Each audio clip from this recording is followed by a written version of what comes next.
पिछले एक सप्ताह यानी 8 जुलाई 2024 से जब से एचडीएफसी डिफेंस फंड ने एडेंडम निकाला है तब से सोशल मीडिया पर इसके बारे में कई तरह के विचार आ रहे हैं। एक तूफान सा आ गया है। कुछ लोगों का विचार है कि यदि 21 जुलाई तक आप एचडीएफसी डिफेंस फंड में इन्वेस्ट नहीं कर सके तो शायद इसके बाद आपको डिफेंस सेक्टर में कोई ऐसा एवेन्यूज नहीं है जहां की आप इन्वेस्ट कर सके। इसी कॉन्टेक्स्ट में आज चर्चा करेंगे एचडीएफसी डिफेंस फंड और Motilal Oswal Nifty index fund की। हालांकि Motilal Oswal Nifty India index fund का एनएफओ 27 जून 2024 को ऑलरेडी बंद हो चुका है और ये परचेज और रीपरचेज के लिए फिर से रीओपन हो चुका है। तो इसी कॉन्टेक्स्ट में चर्चा करेंगे। नंबर एक कि क्या यदि 21 जुलाई तक हम एचडीएफसी डिफेंस फंड में इन्वेस्ट नहीं कर सके, क्या आगे हमें कोई अपॉर्चुनिटी मिलेगी डिफेंस सेक्टर में इन्वेस्ट करने की। नंबर दो, यदि अपॉर्चुनिटी मिलती है मुझे Motilal Oswal Nifty index fund में इन्वेस्ट करने की, तो क्या हम Motilal Oswal Nifty India index fund में बाद में भी इन्वेस्ट कर सकते हैं, या अब एचडीएफसी डिफेंस फंड जिसकी अंतिम तिथि एसआईपी करने की 21 जुलाई 2024 है, इसी बीच एचडीएफसी डिफेंस फंड में हम इन्वेस्ट कर दें। और इन दोनों की तुलना हम आज के वीडियो में करेंगे और इस कंपैरिजन के बाद हम ये निर्णय ले पाएंगे कि हमें क्या 21 जुलाई 2024 तक एचडीएफसी डिफेंस फंड में इन्वेस्ट कर देना चाहिए, या हम जब चाहें आज या 21 जुलाई 2024 के बाद में Motilal Oswal Nifty India index fund में इन्वेस्ट कर सकते हैं।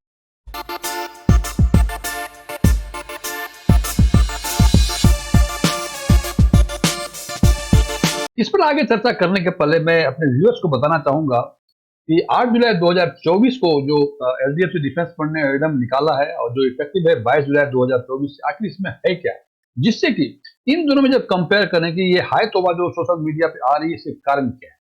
8 जुलाई 2024 को एचडीएफसी डिफेंस फंड ने एक एडेंडम निकाला है जो इफेक्टिव है 22 जुलाई 2024 से, और इसमें इन्होंने कहा है कि एसआईपी के लिए फ्रेश रजिस्ट्रेशन नहीं होगा। इसका मतलब कि जो पुराने एसआईपी हैं वो कंटिन्यू रहेंगे। पुराने एसआईपी दो तरह के हो सकते हैं। एक एसआईपी ऐसे जो आज से 21 जुलाई के अंदर करें हम, जो कि इफेक्टिव होगा, क्योंकि ये एडेंडम 22 जुलाई 2024 से इफेक्टिव है, इसलिए आज से 21 जुलाई तक जो हम एसआईपी करें, या आज के पहले भी जो एसआईपी हम किए हुए हैं, ऑलरेडी एग्जिस्टिंग एसआईपी है हमारे पास, वो कंटिन्यू रहेंगे। और इसके बारे में बता दूं कि 12 जून 2024 को इन्होंने एसआईपी पर भी एक पार्शियल रेस्ट्रिक्शंस लगाए हुए थे, जिसमें ये कहा गया था कि पर फोलियो पर पैन होल्डर 10,000 रुपए प्रति माह से अधिक की एसआईपी नहीं हो सकती है। इसका मतलब आज या आज के बाद से 21 जुलाई तक जो भी एसआईपी करेंगे वो, या 12 जून से आज तक जो एसआईपी हुई होंगी, वो पर फोलियो पर पेन होल्डर 10,000 रुपए प्रति माह से अधिक नहीं होगी। इसलिए कहते हैं कि ओल्ड एसआईपी जो भी है या जो आगे होगी 21 जुलाई तक, वो कंटिन्यू रहेंगी। और इसमें जैसे 12 जून 2023 को ये भी बताया गया था फ्रेश लमसम और एसटीपी पर रेस्ट्रिक्शंस हैं और वो रेस्ट्रिक्शंस आज भी रहेंगी।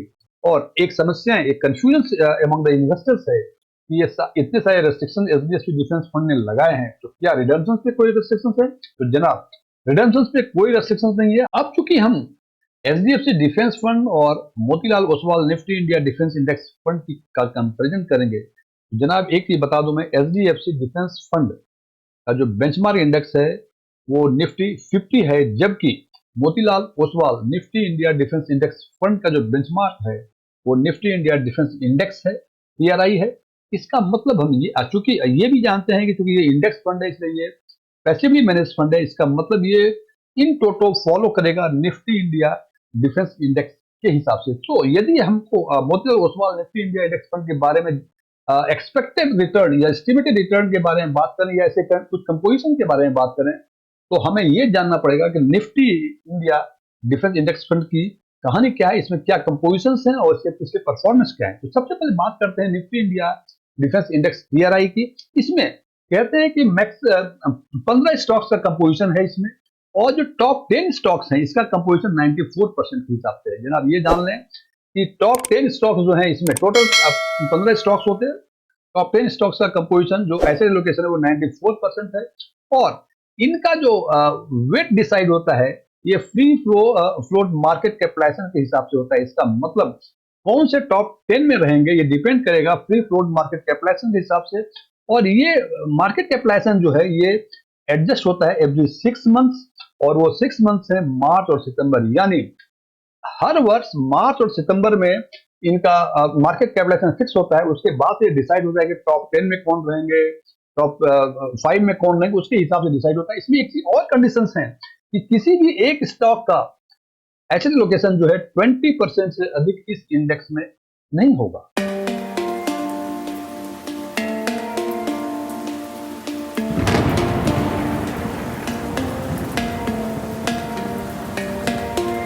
और वे 15 स्टॉक हैं: Astra microwave products limited, Bharat dynamics, Bharat electronics, Cochin shipyard, DCS system, data patterns, garden reach, Hindustan electronics limited, ideaForge technology, MTAR technology, Mazagon dockyard, Mishra Dhatu Nigam, defence and space technology, solar industry और जेट टेक्नोलॉजी। ये 15 stocks हैं Nifty India defence index के, जबकि HDFC defence fund में करीब 21-22 के आसपास stocks हैं। हो सकता है इसमें ये सारे स्टॉक्स नहीं हो या इसके अलावा कुछ और भी स्टॉक्स हों।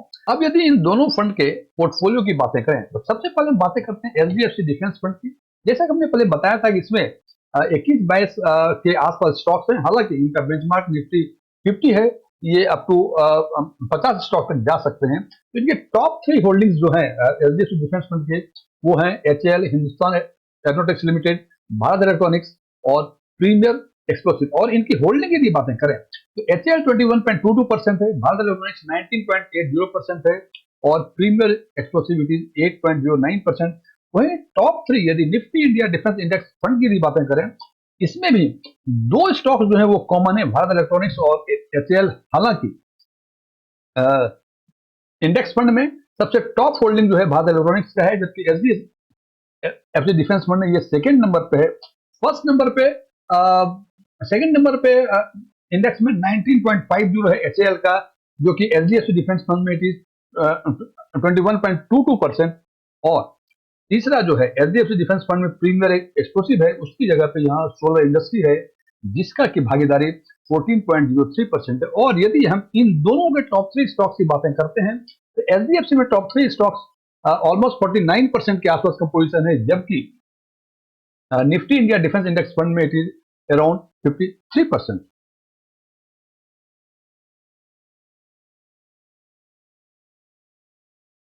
अब यदि Nifty India defence index fund के पिछले 5 साल के रिटर्न की बातें करें, हमने इस रिटर्न को कोई सीएजीआर या एक्सआईआर के बेसिस पर नहीं लिया, जबकि हमने यहाँ एब्सोल्यूट रिटर्न पर लिया है। और हमने इसके लिए पिछले 5 साल यानी 15 जुलाई 2019 को जो इसका इंडेक्स था ये 742.83 था, उसके 2 साल बाद 15/7 2021 को ये बढ़ के 1106.69% हो गया, और उसके 2 साल और बाद ये बढ़ के 2867.97 हो गया, और 12 जुलाई 2024 को ये बढ़ के 8190.29 हो गया। और इस हिसाब से यदि एब्सोल्यूट रिटर्न यदि देखें तो 5 साल में यानी अब 15/7/19 से लेके 12/7/24 के बीच जो इनका एब्सोल्यूट रिटर्न है इट इज 1002.579। मैं बताता हूं इसका मतलब क्या होता है।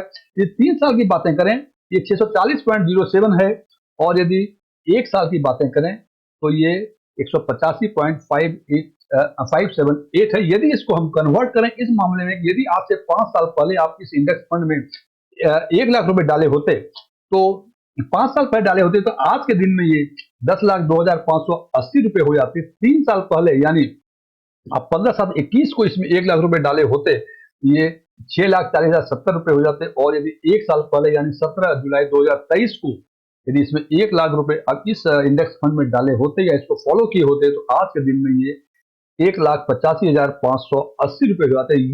ये सारे रिटर्न तो हैं Nifty India defence index fund की, जो कि बेंचमार्क है Motilal Oswal Nifty India index fund की।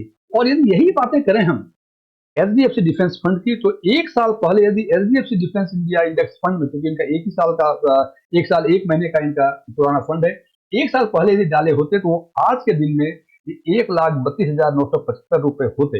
अब जनाब देखने की बातें यह है यदि इंडेक्स फंड में डाले होते तो ये 1,85,580 रुपए के आसपास होती, और यदि एचडीएफसी डिफेंस फंड डाले होते तो ये आज के दिन में 1,32,975 रुपए होती। अब आते हैं असली मुद्दे पर।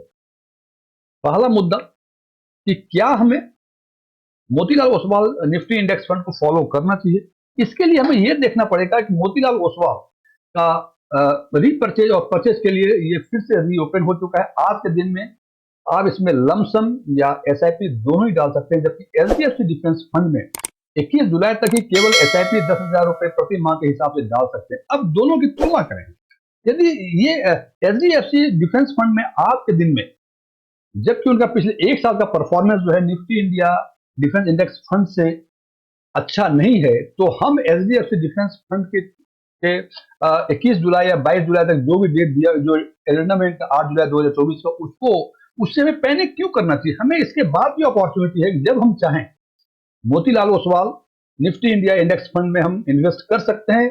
इनकी एक कारण और भी है कि इसकी अभी कोई लिमिटेशन नहीं है कब तक इन्वेस्ट कर सके, और दूसरा फायदा यह है कि इनका परफॉर्मेंस यदि एक साल का देखें, हमें लगता है Nifty India defence index fund का परफॉर्मेंस एचडीएफसी डिफेंस फंड से बेहतर है। इसलिए इन माय ओपिनियन इसे पैनिक करने की कोई बात नहीं है। जो इन्वेस्टर्स चाहते हैं कि हमें डिफेंस सेक्टर में इन्वेस्ट करना है, उनको पैनिक नहीं करना है, वो आज भी इन्वेस्ट कर सकते, 21 जुलाई के बाद भी कर सकते। और आप मेरे ओपिनियन में आप इन्वेस्ट करें दोनों के कंपैरिजन। हालांकि एचडीएफसी डिफेंस फंड का भी परफॉर्मेंस काफी अच्छा है, लेकिन जब इसकी तुलना करते हैं इंडेक्स फंड से, निफ्टी डिफेंस इंडेक्स फंड से, हमें लगता है इंडेक्स फंड का परफॉर्मेंस इससे बेहतर है। सो आप 21 जुलाई के बाद में यदि चाहते हैं डिफेंस फंड में इन्वेस्ट करें, तो आप आराम से Motilal Oswal Nifty India defence index fund में या तो एसआईपी या लमसम इन्वेस्ट कर सकते हैं। हालांकि जैसे मैं बार बार राय देता हूं कि मैं लमसम इन्वेस्टमेंट करने के ओपिनियन में कभी नहीं रहता हूं, बिकॉज आज मार्केट पूरा ऊंचा जा रहा है, हो सकता है कल ही मार्केट 5,000 4,000 2,000 गिर जाए। तो ऐसा ना हो कि 1 लाख रुपए आज आपने इन्वेस्ट किया और कल ही ये 98,000 हो जाए। तो बेहतर है यदि इन्वेस्टमेंट करना है तो you just opt for the SIP route of mode of investment. इसमें आपको मार्केट ऊपर जाए नीचे जाए कहीं असुविधा की जरूरत नहीं। आपकी एवरेज जो कॉस्ट ऑफ परचेजिंग है वो हो जाएगी, और आपको इन द लॉन्ग रन 5 7 साल 10 साल रखते हैं इस इन्वेस्टमेंट को, कंटिन्यू करते हैं एसआईपी को, यू गेट बेटर रिटर्न। लेकिन अंतिम निर्णय हमेशा आपके इंडिविजुअल परसेप्शन में डिपेंड करता है, इसलिए यहां भी अंतिम निर्णय केवल आपका। Thank you.